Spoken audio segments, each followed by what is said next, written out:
Hey guys, Sean here. Welcome back to another Frugal vlog. It is first thing in the morning on Saturday, and I have decided to go get some breakfast. There's one or two places I'm going to go grab it at. Both having the same thing. It's a rice porridge called Jook, and I'm very excited to have it this morning. Okay.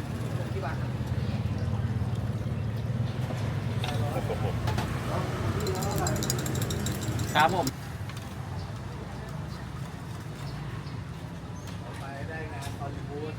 ครับผม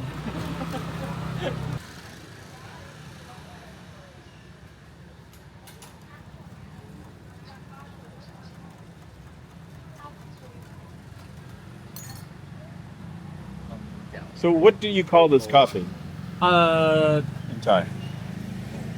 we call it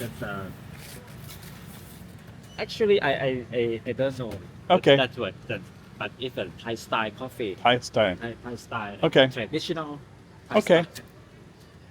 I've seen it. I've tried to order it. I've never gotten it. I've always gotten the instant. So I'm very excited. But it's tasty. What type? Like, is it espresso? Like instant espresso? 'Cause yeah. in Canada, we don't have that. Well, Our coffee's not the same. Instant coffee, it tastes like warm water. warm water. Yeah, there's no coffee flavor in it. It's bad. So your instant coffee here is way better than Canada. Okay, Okay. how much? 25 25. Okay, so there's same price. perfect. Okay, so I just grabbed coffee from Not at Star Wars Coffee, Thai style coffee. I've tried to get this a bunch of times, and I always order it incorrectly. Thankfully, his English is impeccable, so he was able to assist, because I got coffee off of him last week, and he gave me the instant, which is what I normally get, and it's still amazing. Like, I have no complaints about any of the coffee. But he also mentioned that he had this style, which he said like it's a Thai style coffee. So I got it in the bag, doing it one-handed again.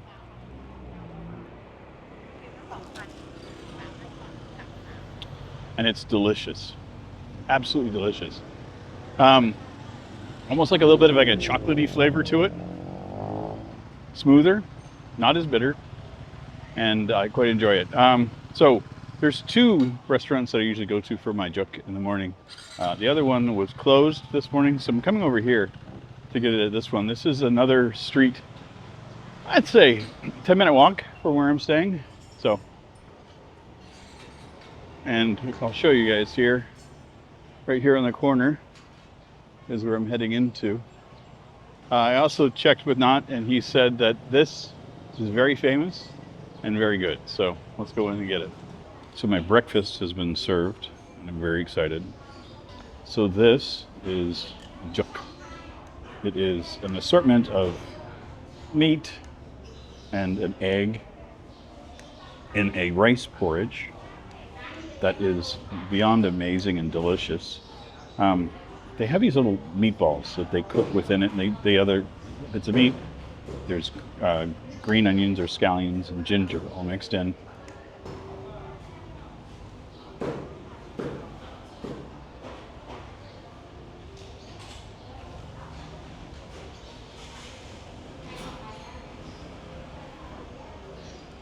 So there's my Jook.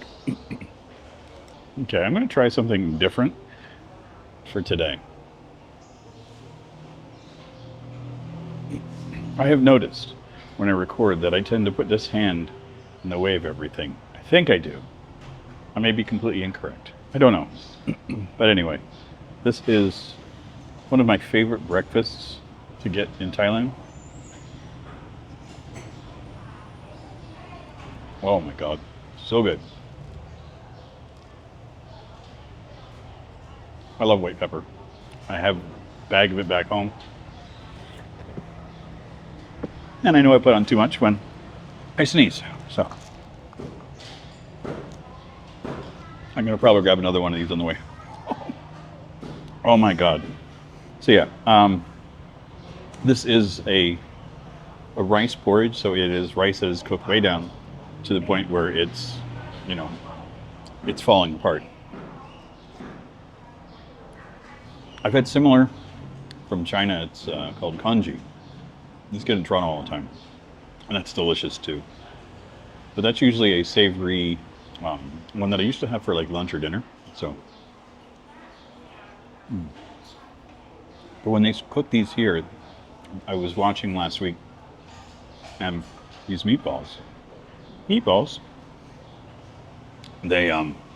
just raw meat that they throw into a pot with boiling water or boiling jook, and they cook within it. So that also adds flavor to the porridge.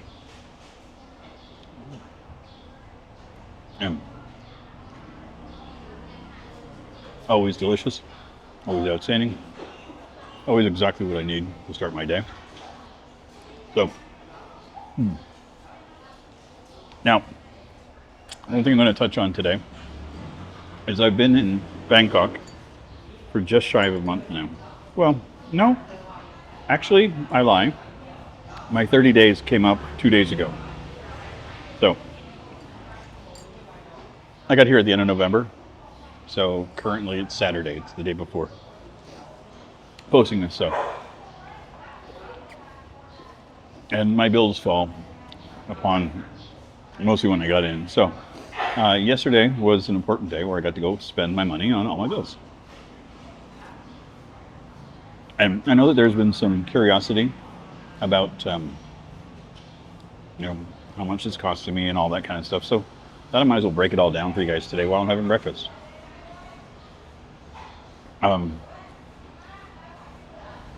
Just first things first, you can live very economically here, easily. It's very simple.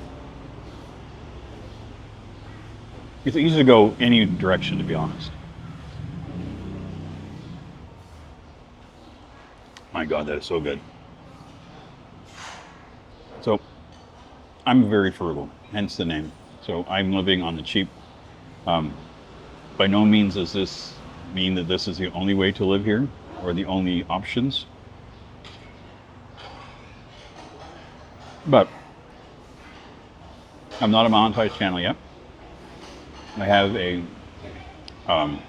just put it in perspective about my life, right? In case you haven't been following along.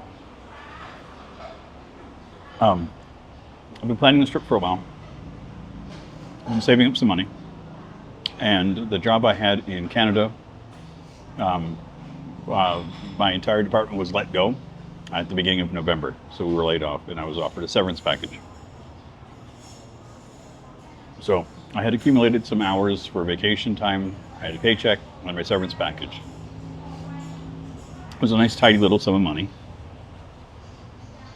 that I decided to use for this. It's not a ton of money, but my thoughts were let's go over to Southeast Asia, let's travel, let's go visit, and see how far I can stretch that money. Now, it doesn't mean that I don't plan on being monetized or trying to raise capital while I'm here. I have a Patreon that I'm working on that will be going live when I reach 200 subscribers. I can get membership on YouTube once I reach a couple of thresholds. One of them is 500 subscribers, and I think it's 3,000 hours viewed or something. It's something silly, but anyway, I'm not near that right yet. So anyway, I don't have tons of money to spend over here, so I try to live frugally as possible. I brought 500 Canadian with me, and I converted over $400 worth of cash, so $900 Canadian.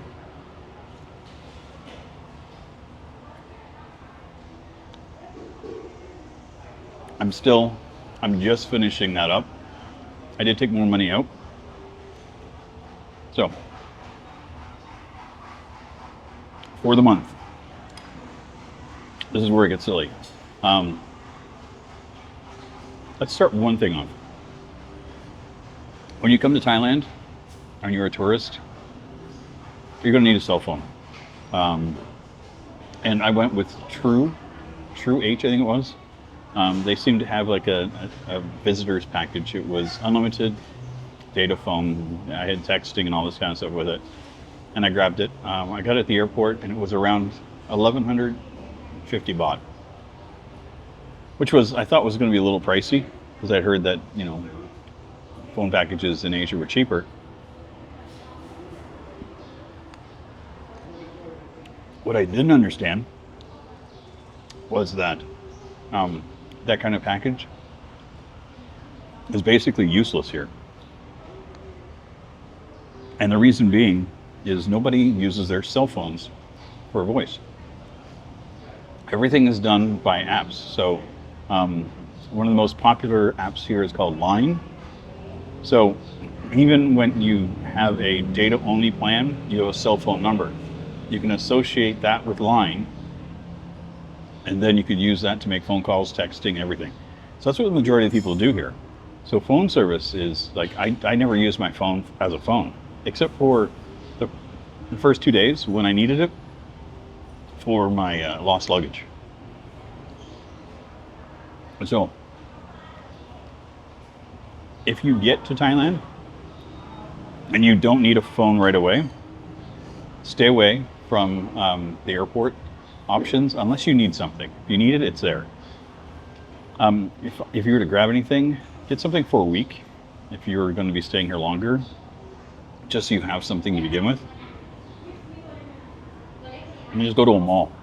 I went yesterday and I got DTAC, I think it's called. Just double check it. Yep, DTAC, DTAC. So I was at the mall yesterday because my 30 days was up today. So I wanted to make sure that I had cell phone coverage for, you know, after, because I got travel and stuff to do. I went to the mall. I went to True first, and they had some kind of an outage, so they couldn't help me. I went next door. There was a DTAC store. And the ladies that were in there were exceptionally helpful. And I have Google Translate on my phone, so I just typed in, like, do you have a tourist 30-day plan? They read that real quick, and they're like, yes. So they asked if I needed voice or just internet. And I'm like, just internet if I can get. So for 300 baht, it was 350 because I had to pay for the SIM card. I now have 50 gigabytes for the month. 300 baht, it's just under 10 bucks. And I can top up at 7-Eleven. So I just get a card at 7-Eleven and I go. So that's one expense, 300 baht per month. I had to pay for my internet. And for the month, that was 650 baht. I paid for my electric bill. That was 500 baht, but it was only for half a month. And, or just over half a month. I think it was like 17 days. So I could probably figure on 1,000 baht for that. And that's if I'm using my air conditioning all the time, which I'm trying to stay away from. I used it a lot when I first got here, and then I've kind of shied away from it, just using it at night. And then my rent is 300 baht, or sorry, 3,000 baht a month. So, it's 3,000, 4,000, 5,000 baht, roughly. That covers my cell phone, internet, electric, and rent. 6,000 baht's $200. Yeah. And again, I live very economically here.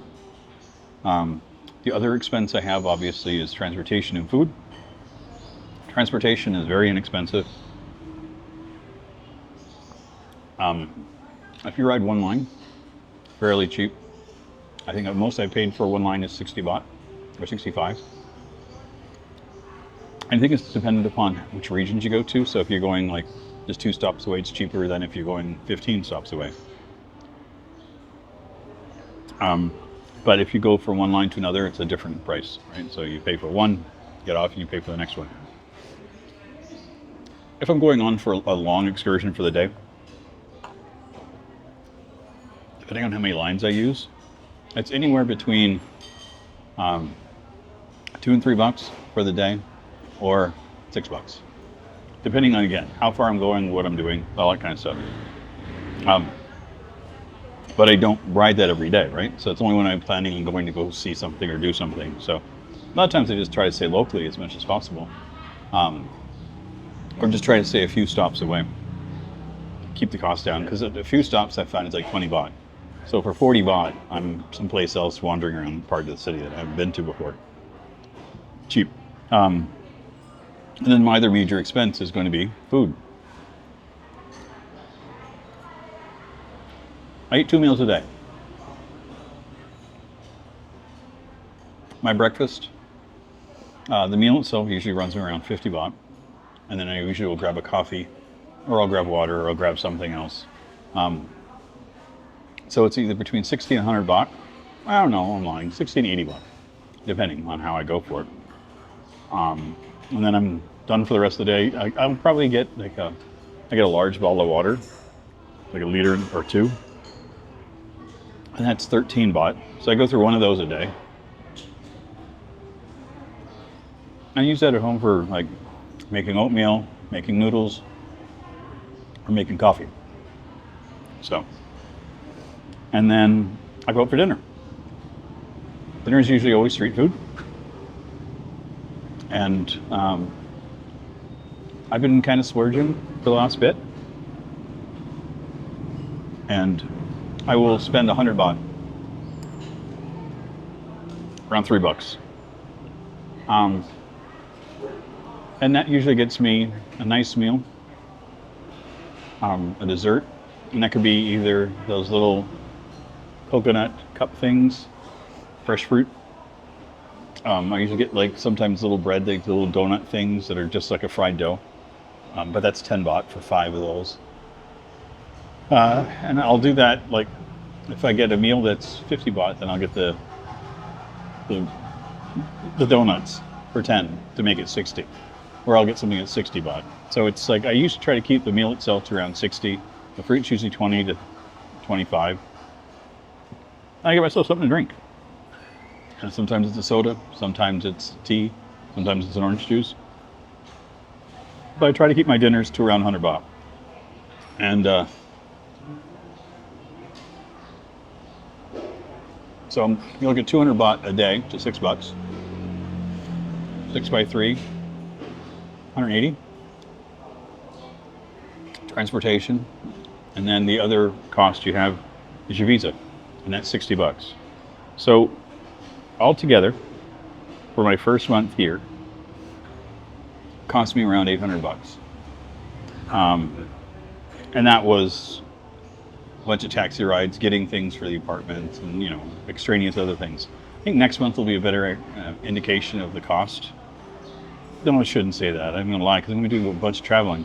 But even that's cheap. I'm looking at going to Chiang Mai next week. And the bus there is 30 bucks. The train back is 10.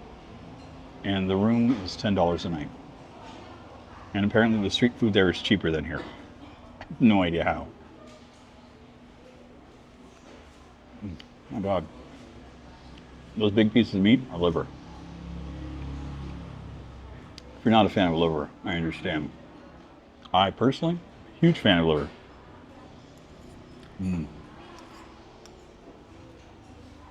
As my ex-wife used to say, I was a liver lover, and I am. I love liver. So, yeah, so it's possible to be in Bangkok for 600 bucks Canadian a month. And that includes almost everything you need. But again, living frugally. If you're okay with eating street food all the time, it's cheap. The minute you go to restaurants and you do things like Tim Hortons or sit-down restaurants and big meals, the prices go up. Not everybody does street food all the time. I'm just weird. That was amazing. breakfast was 50 baht and just as delicious as always. Now you can order it with more eggs. I think it's an additional 10 baht per egg, but yeah, I spend 50 baht on that. The other place to go to, it's 40. It's within 10 baht. But this one has those fresh chicken or meatballs in it, and those are amazing. So it's worth the extra 10 baht for, it doesn't matter. They're both amazing. You can't go wrong with the food here. But I'm good. I'm gonna wander back home and digest and get some stuff done. I got some adventures planned this afternoon. I want to get some videos ready in advance for next week if I'm going to be traveling. I don't know how much internet I'm going to have, so I want to make sure that I have a full week's for the videos for you guys. But anyway, I'll see you guys soon in our next one. Take care, everybody. Bye-bye.